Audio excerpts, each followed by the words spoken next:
Location where we are. There he is.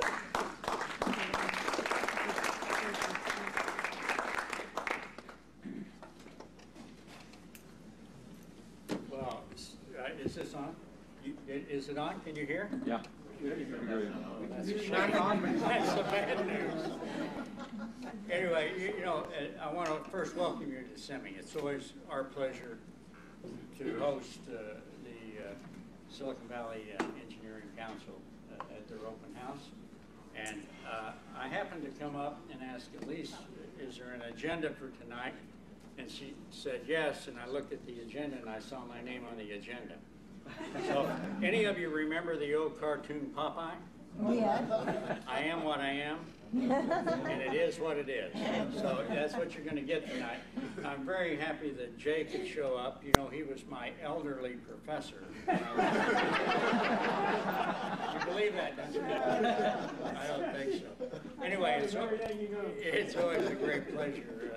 Jay introduced me at another little place one time, and he was too good at the mic, so I had to say he was my professor.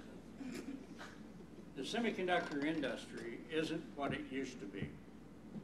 From a semi standpoint, equipment, materials, and the services that supplied the chip makers was a pure play. We all came to certain fields to play. We built the field of dreams like a Semicon West, and the suppliers came, the buyers came, and we had a happy day. It's different today, very, very different. The buying of equipment, the buying of materials is a team engineering effort. And the only reason I want to say that is I'm saying engineering effort. Because today, there's a couple of countries in the world that are not producing engineers like we did in the past. One of those countries, probably the worst off, is the USA.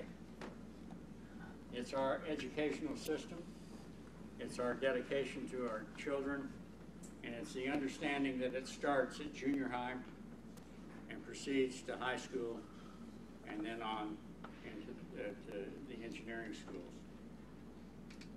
It's kind of disheartening to me. SEMI is a global association. We have offices in Shanghai and Beijing and you name them, Singapore, Seoul, Hsinchu. Those people are dedicating their youth to the understanding of engineering and scientific principles. And we in this country are not doing what has to be done to educate those children. Those children are either your children or your children's children.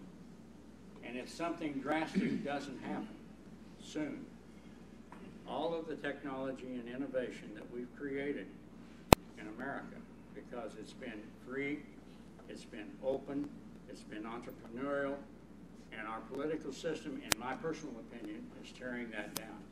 You may disagree, but we have to do something about it. We had a session this afternoon. Cliff and Randy, stand up so they know, if they all know you.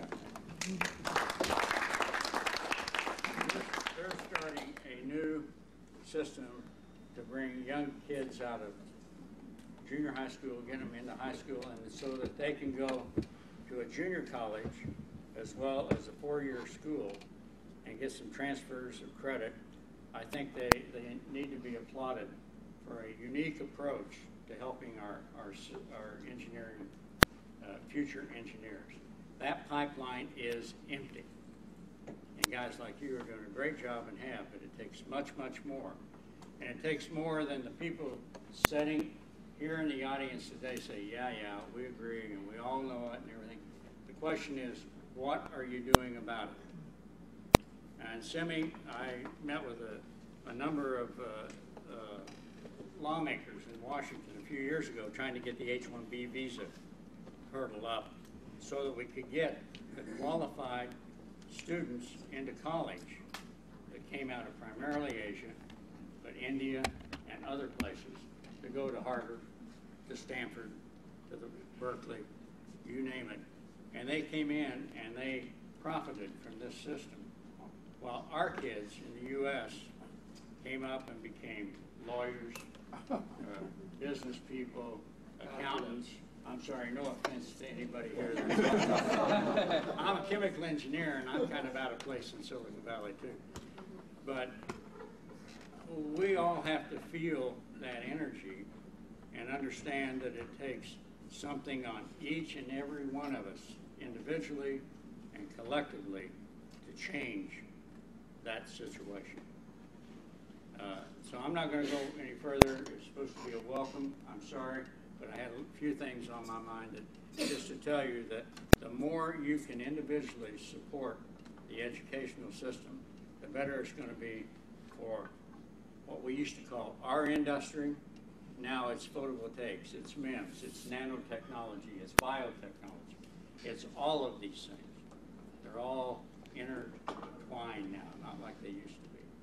So anyway, I hope that this engineering council can find ways within your own groups to bring to the surface those people that really want to make a difference in the educational system in this country.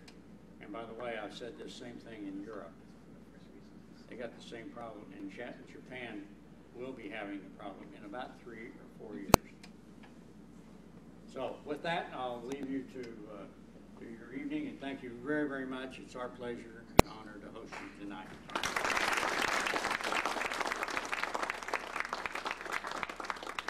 Thank you so much for letting us use your wonderful facility.